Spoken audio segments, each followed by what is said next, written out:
Air India విమాన ప్రమాదానికి సంబంధించిన మరొక సంచలన వీడియో బయటకు వచ్చింది. మొత్తం 242 మందిలో ఒకే ఒక్కడు బయటపడి మృత్యుంజయుడిగా మిగిలాడు. విమానం దగ్గర నుంచి రమేష్ విశ్వాస్ నడుస్తూ వచ్చిన వీడియో ఇప్పుడు వైరల్గా మారుతుంది. ప్రమాదం తర్వాత ఒక్కసారిగా మంటలు చెలరేగాయి. రమేష్ కూర్చున్న 11A సీటు విరిగి కింద పడడంతో అతడికి మంటలు అంటుకోలేదు. ఇక బీజే మెడికల్ కాలేజ్ గేట్లోంచి ఫోన్ పట్టుకొని బయటకు నడుస్తూ రమేష్ విశ్వాస్ వస్తున్న వీడియో ఇప్పుడు వైరల్గా మారుతుంది. తాను అదే విమానంలోంచి బయటపడ్డానంటూ అక్కడున్న వాళ్లకు వివరించాడు రమేష్ విశ్వాస్. వెంటనే అతన్ని అంబులెన్స్లో సిబ్బంది తరలించారు. ప్రస్తుతం ఆసుపత్రిలో చికిత్స పొందుతున్నాడు రమేష్. తాను ఎలా బతికాననేది తనకు తెలియదంటూ రమేష్ చెప్పుకున్న పరిస్థితి. ఒకసారి ఆ దృశ్యాలు చూస్తే మనకు అర్థమవుతుంది రమేష్ విశ్వాస్ ఏ రకంగా బయటపడి బతికి బట్ట కట్టి నడుచుకుంటూ వస్తున్నాడు. ఆ సర్కిల్లో చూడండి ఒకసారి. సర్కిల్లో రమేష్ విశ్వాస్ అక్కడి నుంచి నడుచుకుంటూ వస్తున్నాడు. విమాన ప్రమాదం అంత భారీ పేలుడు సంబంధించిన ఒక్కసారిగా ఆ ప్రాంతం అంతా కూడా అరుపులు కేకలు వినిపిస్తున్నాయి. ఏదో జరిగిందంటూ స్థానికులు పెద్ద ఎత్తున అక్కడికి అరుచుకుంటూ పరిగెత్తుకుంటూ వస్తున్నారు. వెంటనే ఒకసారి చూడండి, రమేష్ విశ్వాస్ కుమార్ ఆ గేట్లోంచి ఆ కాంపౌండ్లోంచి బయటకు వస్తున్నాడు. బయటకు వస్తూ ఆ మొబైల్ను పట్టుకొని మరి మొబైల్లో ఏదో చూసుకుంటూ వస్తున్నాడు. అసలు ఎంత విచిత్రం నిజంగా. బ్రతికి బయటపడి మృత్యుంజయుడిగా మారి అసలు చాలామంది ఆ ప్రమాద ఘటన తీవ్రత చూస్తే కనుక ఖచ్చితంగా ఒక్కరు కూడా బతికే అవకాశం లేదన్నది ప్రమాదం జరిగిన వెంటనే నిర్ధారించుకున్న పరిస్థితి. కానీ ఆ వ్యక్తి చూడండి, నిజంగా మృత్యుంజయుడు అంటే ఇలాగే ఉంటారేమో బహుశా. ఈ వీడియో మనకు కళ్ళకు కట్టినట్టు కనిపిస్తుంది. ఒకసారి వెనుక ప్రమాద తీవ్రత చూడండి. అంత భారీ పేలుడులో ఆ మంటల్లోంచి ఈ రమేష్ విశ్వాస్ ఎలా నడుచుకుంటూ వస్తున్నాడు. ఒక్కసారి స్థానికంగా అప్పుడు ఆ పరిస్థితి చోటు చేసుకున్నప్పుడు స్థానికంగా ఉన్నటువంటి ప్రమాద తీవ్రతకు సంబంధించిన దృశ్యాలు, అలాగే అక్కడ ఎలాంటి పరిస్థితులు ఉన్నాయో అరుపుల కేకలు ఒకసారి మీరే వినండి.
చూసారుగా రమేష్ విశ్వాస్ ఎంత నింపాదిగా నడుచుకుంటూ వస్తున్నాడో. అంతటి భారీ ప్రమాదం జరిగిన తర్వాత ఆ కాంపౌండ్లోంచి మెడికల్ కాలేజ్ కాంప్లెక్స్ బిల్డింగ్ అది, జూనియర్ డాక్టర్లు అలాగే సీనియర్ రెసిడెంట్ డాక్టర్లు ఉంటున్నటువంటి ఆ కాంపౌండ్ మీద ఫ్లైట్ కూలింది. ఫ్లైట్ కూలగానే ఎంతటి భారీ మంటలు, ఒక్కసారిగా భారీ విస్ఫోటనం. ఎందుకంటే ఫ్లైట్లో దాదాపు 1,00,000 లీటర్లకు పైగా ఇంధనం ఉన్నట్టుగా చెప్తున్నారు. కాబట్టి 2-3 భారీ శబ్దాలు పేలులతో ఒకసారిగా ఫ్లైట్ అంతా మంటలు అంటుకున్నాయి. వెంటనే ఆ ఫ్లైట్లో ఉన్న వాళ్ళలో దాదాపు 242 మందిలో ఇతను రమేష్ మినహా మిగతా వాళ్ళంతా కాలిబూడిదైపోయారు వాస్తవానికి ఆ ప్రమాద తీవ్రతకు. కానీ ఇతని అదృష్టం చూడండి, రమేష్ విశ్వాస్ కుమార్ ఏ రకంగా ఆ 11A సీట్ ఇప్పుడు ఇదే దేశవ్యాప్తంగా ఆసక్తికర చర్చ. దేశవ్యాప్తంగా కాదు, ప్రపంచవ్యాప్తంగా ఆసక్తికర చర్చ. ఈ విమానంలో 11A సీట్లో కూర్చున్నారు రమేష్ విశ్వాస్. అతను ఆ విమానంలోంచి ఒక్కసారిగా ఆటోమేటిక్గా బయటపడ్డాడు. విమానం ఆ 11A సీటు కుర్చీ విరిగి బయటపడ్డాడు. ఆటోమేటిక్గా కుర్చీతో సహా బయటపడ్డాడు కాబట్టి దూరంగా విసిరివేయబడ్డారు. మనకు క్లియర్గా అర్థమవుతుంది. ఇక్కడ ప్రమాదం చూడండి, ఇటువైపు రమేష్ విశ్వాస్ నడుచుకుంటూ వస్తున్నాడు కదా, అతనికి కుడిచే వైపు విమానం పేలిపోయి మంటలు వస్తున్నాయి. అప్పటికే ఫ్రెష్గా అప్పుడే విమానం పడిపోయింది ఆ క్షణమే. ఇటువైపు రమేష్ విశ్వాస్ పడ్డాడు, పడి బయటకు వస్తున్నాడు.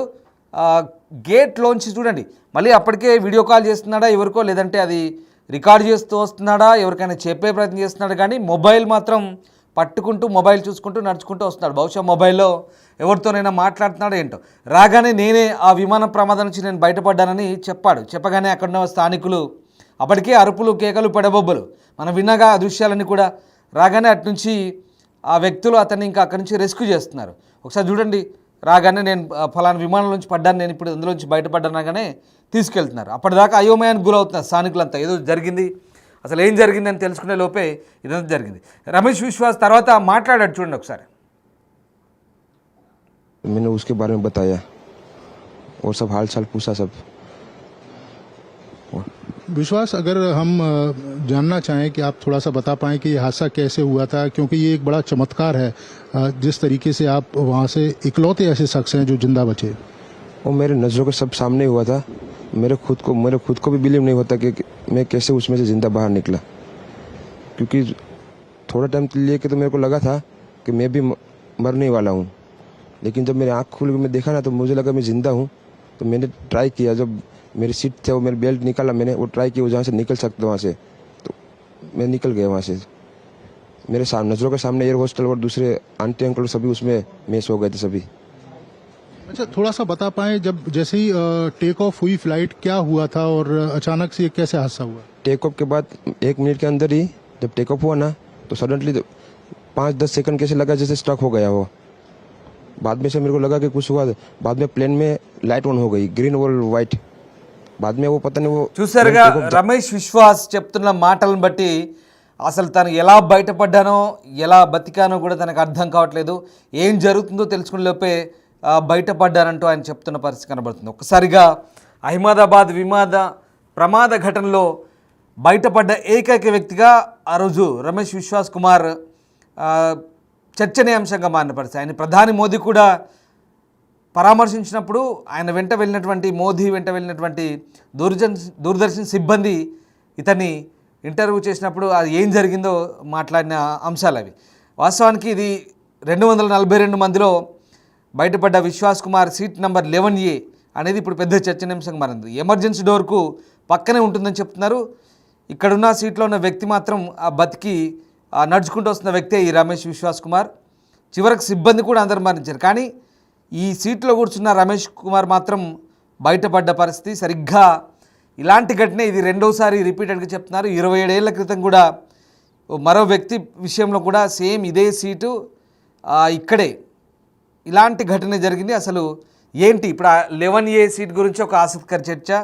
Vishwas Kumar seat number 11A విషయంలో సోషల్ మీడియాలో వైరల్గా మారుతుంది. ఆసక్తిగా దీని గురించి చర్చించుకుంటున్న పరిస్థితి కనబడుతోంది. గతంలో థాయిలాండ్కి చెందినటువంటి నటుడు రువాంగ్ చుసాక్ కూడా షాక్ అయిందట. సేమ్ ఆయన కూడా ఇట్లాంటి ప్రమాదం నుంచి బయటపడ్డాడు. అప్పుడు ఆయన కూడా సీట్ నెంబర్ 11A అని చెప్తున్నారు. 1998 డిసెంబర్ 11న థాయిలాండ్ నటుడు గాయకుడు రువాంగ్ చుసాక్ కూడా థాయ్ ఎయిర్వేస్ విమానంలో ప్రయాణించినప్పుడు ఆ విమానం దక్షిణ థాయిలాండ్లో ల్యాండింగ్ అయ్యే సమయంలో కూడా ఒక్కసారిగా కుప్పకూలింది. అందులో కూడా మొత్తం 160 మంది ప్రయాణిస్తున్నారు. వారిలో 101 మంది చనిపోతే ఆ 45 మందిలో బతికారు. వాళ్ళలో ఈ రువాంగ్ ఒకరు. ఆయన కూడా సీట్ నెంబర్ 11Aలో అప్పుడు ఈ సీట్ను గుర్తుంచుకోండి. సరిగ్గా 27 ఏళ్ల తర్వాత ఇండియాలో జరిగిన ఈ ప్రమాదం గురించి తెలుసుకొని ఆయన కూడా షాక్ అవుతున్నాడు. సేమ్ నేను కూడా ఇలాంటి 11A నెంబర్ సీట్లో కూర్చున్నాను, అప్పుడు కూడా నేను సేమ్ ఇలాగే బయటపడ్డాను. 27 ఏళ్ల క్రితం తాను ఎట్లా ప్రమాదం నుంచి బయటపడ్డాడో సేమ్ ఇప్పుడు విశ్వాస్ కుమార్ కూడా అట్లాగే బయటపడ్డట్టుగా ఆయన ఆశ్చర్యం వ్యక్తం చేస్తున్న పరిస్థితి కనబడుతుంది. అంటే ఈ 11A సీట్ అనేది విండో సీట్గా చెప్తున్నారు. అది కూడా ఎమర్జెన్సీ ఎగ్జిట్కు పక్కనే ఉంటుంది. ఈ సీట్కి అటువైపు కూడా డోర్ వద్ద మరో సీట్ ఉంటుంది, కానీ ఆ సీట్లో కూర్చున్న ప్రయాణికుడు విశ్వాస్ కుమార్ మాత్రమే బతకడం ఇక్కడ పెద్ద చెప్పుకోదగ్గ విశేషం. అంటే 98లో జరిగిన ప్రమాదంలో ఈ రువాంగ్ చుసాకు బతకడము అదే పెద్ద ఆశ్చర్యం. అయితే ఇప్పుడు ఇద్దరు సీట్ నెంబర్లో పోలిస్తే సోషల్ మీడియాలో సేమ్ ఇది అంటే ఈ సీటు అత్యంత సేఫ్టీ ప్లేస్ అంటూ చెప్తున్న పరిస్థితి కనబడుతుంది. సో మొత్తం మీద అంటే ఈ ప్రమాదానికి సంబంధించిన అధ్యయనాల్లో ఆ సీట్కి అంత ఇంపార్టెన్స్ లేనప్పటికీ అది యాదృచ్ఛికంగా జరిగిన పరిస్థితి. అప్పట్లో 98లో అలాగే జరిగింది, ఇప్పుడు 2025లో కూడా ఇలాగే జరిగింది. సో ఆ 11A సీట్ నెంబర్ గురించే పెద్ద ఆసక్తి వచ్చారు. రైట్, ఒకసారి మనం ఆ దృశ్యాలు చూస్తే, ఇది చూడండి ఎక్స్క్లూజివ్గా ఆ దృశ్యాలు చూస్తున్నాం. అప్పుడే ప్రమాదం జరిగిన వెంటనే చూడండి ఆ కాంపౌండ్లోంచి ఎలా నడుచుకుంటూ వస్తున్నాడు, చాలా బాగా నడుచుకుంటూ వస్తున్నాడు. అంటే అంత పెద్ద ప్రమాదం జరిగినప్పుడు నడుచుకుంటూ, అదేదో వీడియో కాల్ ఎవరికో చూపిస్తున్నాడు, ఆల్రెడీ వస్తున్నాడు. అక్కడికి వచ్చిన తర్వాత నేను ఇదిగో ఈ ప్రమాదం నుంచి బయటపడ్డ వ్యక్తిని నేను అంటూ వాళ్ళతో చెప్పగానే వాళ్ళు అక్కడి నుంచి వెంటనే తీసుకెళ్తున్నారు. స్థానికులే అంతా, అక్కడ ఇంకా పోలీసు కూడా చేరుకోలేదు అప్పటికి, అంతా స్థానికులే. వాళ్ళు ఏమనుకుంటున్నారంటే బహుశా ఇలాంటి వ్యక్తులు ఇంకా చాలామంది బయటపడి ఉంటారని వాళ్ళు అనుకుంటున్నారు. కానీ అప్పటికే ఒక రమేష్ విశ్వాస్ కుమార్ ఒక్కడే కేవలం ఆ ప్రమాదం నుంచి బయటపడ్డ వ్యక్తి. నిజంగా మృత్యుంజయుడు అంటాం కదా, దానికి సాక్షాత్ రూపం ఇది. మనకు ఆ రోజు ఇది ప్రత్యక్ష ఉదాహరణ.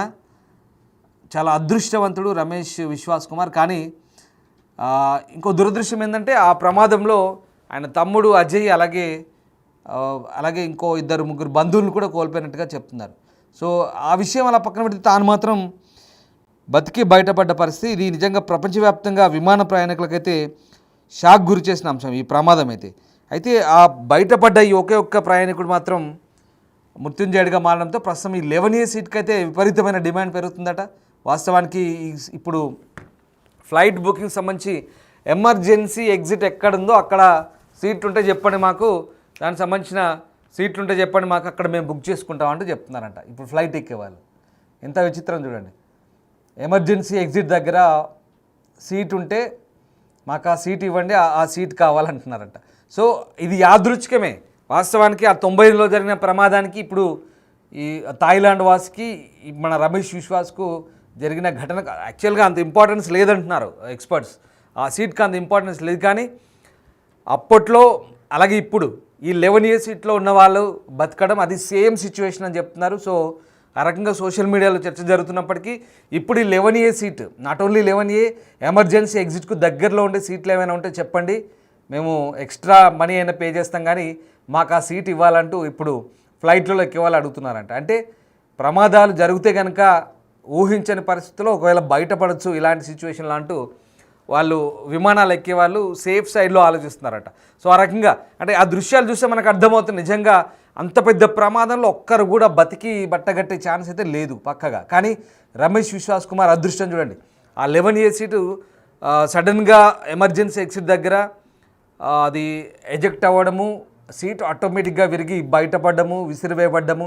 ప్రమాదం జరిగిన ఒకవేళ ఎమర్జెన్సీ ఎగ్జిట్ తెరుచుకొని ఆయనంతలో ఆయనే ఏదో సాహసం చేసి కష్టపడి తెరుచుకొని కిందికి దూకినా కూడా వెంటనే ఆయన పైన విమానం లేకుంటే ఆ శిథిలాల బంగ్లాలను పడి ఆయనకు గాయాలవి ఏదో అయిపోయేవాడు. కానీ ఆ సీటు విసిరివేయబడ్డది, అమాంతం దూరం విసిరివేయబడ్డది. ఫ్లైట్ ఒక పక్క, ఆయన ఒక పక్కనే, కాకపోతే అదే కాంపౌండ్లో పడ్డాడు. కానీ ఫ్లైట్ అటువైపు, అదృష్టం బాగుండి ఈయన ఇటువైపు. సో మంటల్లో పడలేదు, ఆ భవన శిథిలాల్లో పడలేదు, ఆయన మీద ఫ్లైట్ పడలేదు, ఆయనకు మంటలు అంటుకోలేదు. బట్ చిన్నపాటి గాయాలయ్యాయి. ఒకసారి చూడండి ఎంత మంచిగా నడుచుకుంటూ వస్తున్నాడు. ఆ రకంగా ఆయన నడుచుకుంటూ రావడము, అసలు అక్కడ ఉన్న వాళ్ళు కూడా ఏదో అటు నుంచి ఒక వేరే వ్యక్తి వస్తున్నాడు అనుకున్నారు తప్ప ఆ ఫ్లైట్లో పడిపోయిన వ్యక్తి అని ఎవరు అనుకోరు, బహుశా ఊహించరు కూడా. మనకు కూడా ఆ వీడియో చూస్తే అట్లాగే అనిపిస్తుంది. ఎవరో ఆ కాంపౌండ్లోంచి ఆ ప్రమాదం జరిగినప్పుడు అక్కడే పక్కన ఉన్నాడు, కాంపౌండ్లో నిలబడ్డ వ్యక్తి కావచ్చు, బయటకు వస్తున్నాడేమో అనిపిస్తుంది.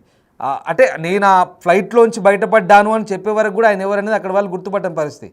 అప్పటిదాకా అక్కడ అరుపులు, కేకలు, పెడబొబ్బలు, ఏదో జరిగిపోయిందన్నట్టుగా సడన్గా ఒకసారి ఆ ప్రాంతం అంతా కూడా భారీ విధ్వంసము, ప్రమాదం జరిగిన తీరు నిజంగా అది చాలా ఘోర విషాద ఘటన.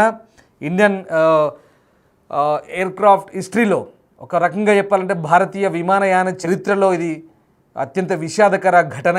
ఇలాంటి ప్రమాదం ఎప్పుడు ఫ్లైట్లకి జరగలేదు. ఇంత షార్ట్ స్పాన్లో టేకాఫ్ తీసుకున్న 30 సెకండ్లోనే, క్షణాల వ్యవధిలోనే విమానం కుప్పకూలిపోవడం, దానికి సంబంధించిన అధ్యయనమే జరుగుతుంది. బ్లాక్ బాక్స్ దొరికింది. బహుశా ఇంకా వారం లేదా 2 వారాలు పట్టొచ్చు. ఎందుకు జరిగింది, ఇంజన్ ఫెయిల్ అయినాయా, లేకుంటే ఏదైనా పక్షి ఢీ కొట్టిందా, ఏదైనా లోపమా, సడన్గా ఏదైనా సమస్యలు వచ్చాయా, టర్బైన్లో, కాక్పిట్లో ఏదైనా సమస్య వచ్చిందా, ఆ మేడే కాల్ మాట్లాడిన తర్వాత ఏం జరిగింది, ఇప్పుడు అన్నీ కూడా బ్లాక్ బాక్స్లో అధ్యయనం చేసే అవకాశం కనిపిస్తుంది. మొత్తం మీద దీనికి సంబంధించిన దర్యాప్తు అయితే సాగుతుంది. కానీ ఇప్పుడు ఈ అంశం, ఈ ట్విస్ట్ బయటపడిన తర్వాత రమేష్ విశ్వాస్ కూడా మృత్యుంజయుడిగా మిగిలాడు. ఇప్పుడు ప్రపంచవ్యాప్తంగా అతని గురించే ఒక చర్చ ఎయిర్ ఇండియా ఫ్లైట్కి సంబంధించి. అయితే దీని తర్వాత రమేష్ విశ్వాస్ ఆయన హోంమంత్రి అమిత్ షా కలిశారు, మోదీ మాట్లాడారు ఆయనతో.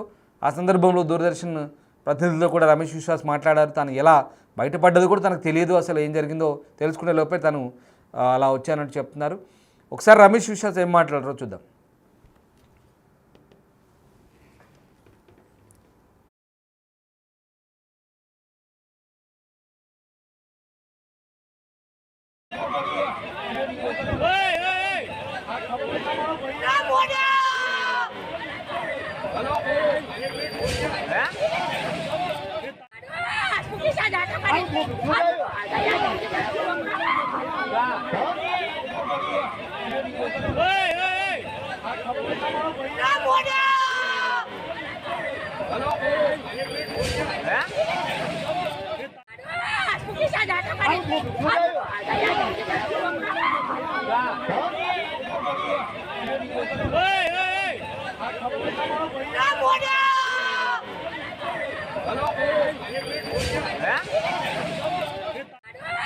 पूछा कि कैसे हुआ, तो मैंने उसके बारे में बताया और सब हाल चाल पूछा सब। विश्वास, अगर हम जानना चाहें कि आप थोड़ा सा बता पाएं कि ये हादसा कैसे हुआ था, क्योंकि ये एक बड़ा चमत्कार है जिस तरीके से आप वहाँ से इकलौते ऐसे शख्स हैं जो जिंदा बचे। वो मेरे नज़रों के सब सामने हुआ था। मेरे खुद को भी बिलीव नहीं होता कि मैं कैसे उसमें से जिंदा बाहर निकला, क्योंकि थोड़ा टाइम लिए कि तो मेरे को लगा था कि मैं भी मरने वाला हूँ, लेकिन जब मेरी आँख खुल के मैं देखा ना तो मुझे लगा मैं ज़िंदा हूँ। तो मैंने ट्राई किया, जब मेरी सीट थे वो मेरी बेल्ट निकाला, मैंने वो ट्राई किया जहाँ से निकल सकता वहाँ से, तो मैं निकल गया वहाँ से। मेरे नज़रों के सामने एयर हॉस्टल और दूसरे आंटी अंकल सभी उसमें मिस हो गए थे सभी। अच्छा, थोड़ा सा बता पाएं, जब जैसे ही